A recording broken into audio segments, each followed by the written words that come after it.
nome do Pai, e do Filho, e do Espírito Santo. Amém. Evangelho de Jesus Cristo segundo São Mateus. Glória a vós, Senhor. Depois que a multidão comera até saciar-se, Jesus mandou que os discípulos entrassem na barca e seguissem à sua frente para o outro lado do mar, enquanto ele despediria as multidões. Depois de despedi-las, Jesus subiu ao monte para orar a sós. A noite chegou e Jesus continuava ali sozinho. A barca, porém, já longe da terra, era agitado pelas ondas, pois o vento era contrário. Pelas 3 horas da manhã, Jesus veio até os discípulos andando sobre o mar.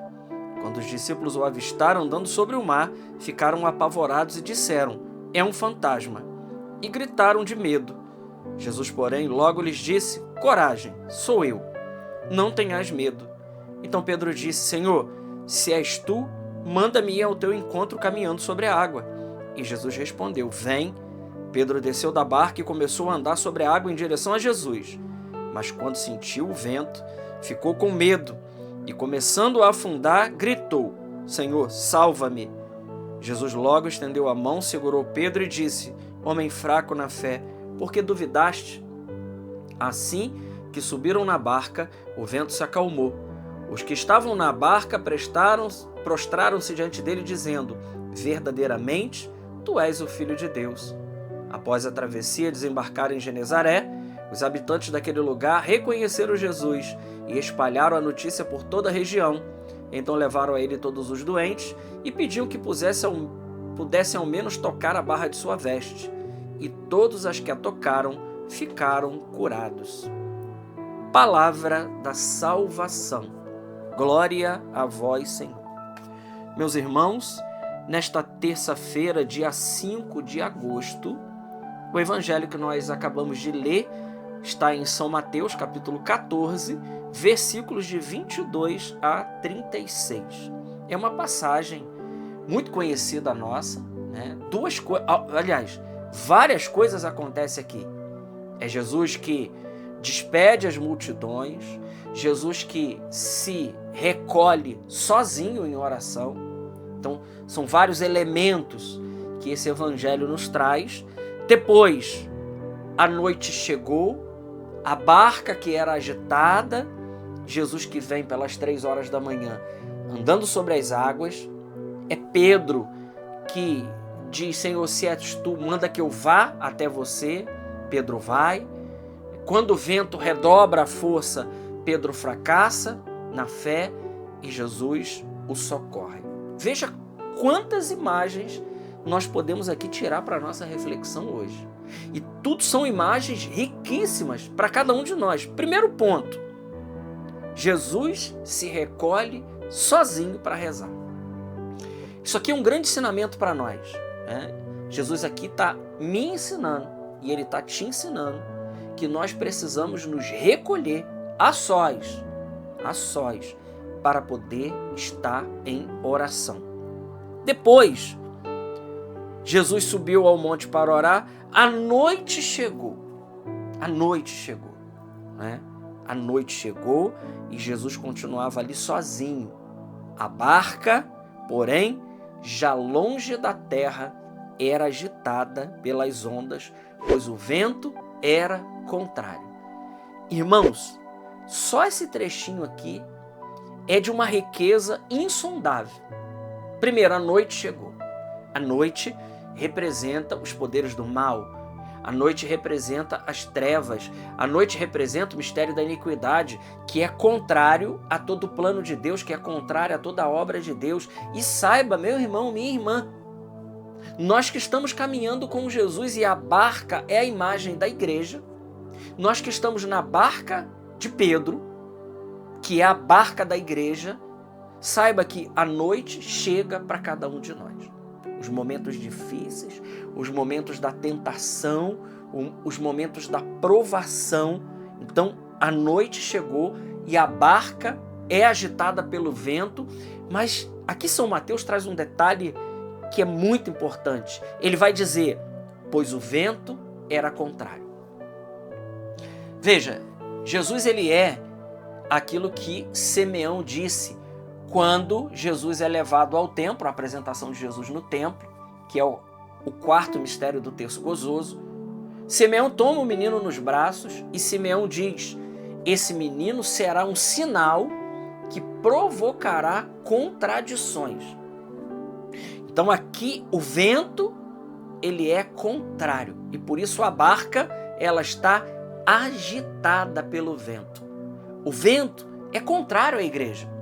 Mas aqui tem uma outra imagem que nós conseguimos encaixar aqui, Apocalipse capítulo 12, quando o Miguel combate com o dragão, que é o demônio, diz lá que ele desceu para nós cheio de ira, sabendo que pouco tempo resta, ele resolveu fazer guerra à mulher e à descendência da mulher. A mulher ali são duas possíveis interpretações, Nossa Senhora e a igreja.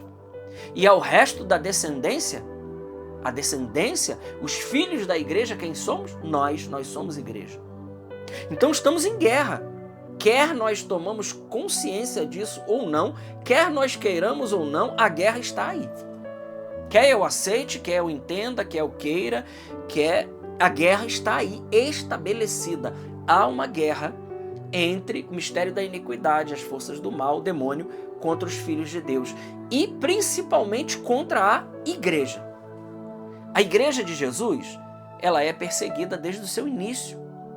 Desde o início. Logo depois de Pentecostes, nós já temos lá, depois do primeiro discurso de Pedro, depois que Pedro, ele cura aquele homem na porta do Templo Formosa, ali mesmo Pedro e João já são presos e questionados por que eles estavam ensinando aquela doutrina. Então, os ventos, eles são contrários à igreja. E aqui vai um alerta para nós, irmãos. Se nós somos igreja e não sentimos o vento contrário a nós, como se nós tivéssemos a sensação de estar caminhando na contramão, saiba, alguma coisa errada tem com o nosso apostolado. Porque os ventos são contrários à doutrina de Cristo. O que se querem fazer hoje não é outra coisa senão estabelecer pela ditadura do relativismo o paganismo. Querem tirar Jesus da nossa vida, da nossa casa, das nossas famílias, porque os ventos, eles são contrários. Não se iluda, irmão e irmã. Esse mundo, e eu não digo o cosmos, mas o mundo que nós vivemos não gosta de Jesus Cristo. E quando eu digo mundo, eu estou falando o mistério da iniquidade, eu estou falando o mundo de pecado. Esse mundo que nós estamos envolvidos, que muitas das vezes nos leva ao pecado. Então veja, os ventos é contrário. Mas veja, pelas 3 horas da manhã, Jesus vem até os discípulos caminhando sobre o mar.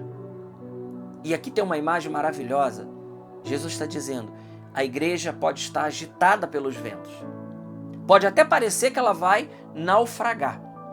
Muitas vezes é assim na nossa vida. Pode parecer que nós vamos naufragar. Mas Jesus, ele vem soberano, vencendo toda a lei da física, vencendo tudo aquilo que humanamente seria impossível. Ele vem soberano sobre o mar, caminhando. E não só vem caminhando na direção da igreja, mas ele faz mais. Quando nós, igreja, como Pedro fez, Senhor, se é tu, manda que a gente vá até você, Jesus diz, vem. Hoje o Senhor, ele está nos chamando a caminharmos na direção dele, contra toda a esperança humana, ele nos chama a caminhar sobrenaturalmente. Essa é a figura, é a imagem. Caminhar sobre as águas é um caminhar sobrenatural. Não é um caminhar natural. Ora, quem é que caminha sobre as águas? Então o que Jesus está dizendo para Pedro? Vem. Ele está dizendo para mim e para você hoje. Vem na minha direção e caminhe sobrenaturalmente. Mas veja, quando nós tomamos essa decisão, os ventos redobram a força. Você deve ter experimentado isso na sua vida. A partir do momento que eu e você demos um passo na direção de Jesus, saiba que o inferno todinho se levantou contra nós.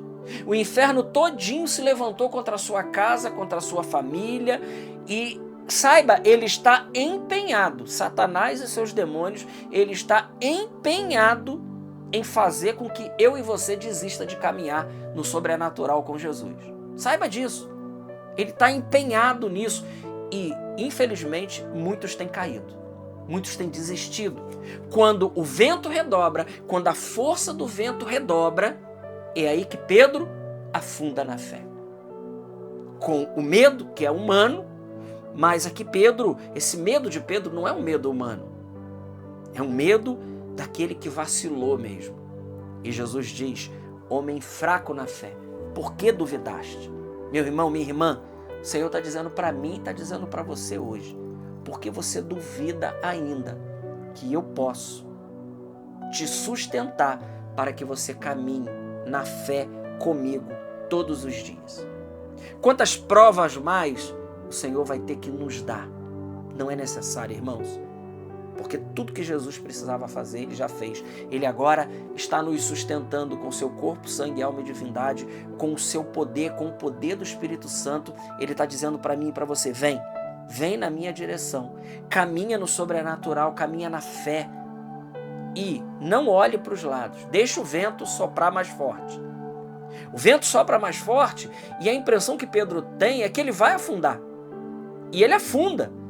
Ele afunda porque, ao olhar ao redor, ele acha que ele não vai dar conta. E é aí que ele afunda. Mas veja, Jesus está ali. A única coisa que ele pede de nós é a fé. Então peçamos hoje a graça da fé para que a gente possa continuar caminhando no sobrenatural com o Senhor. Glória ao Pai, ao Filho e ao Espírito Santo, como era no princípio, agora e sempre. Amém. Salve Maria Imaculada.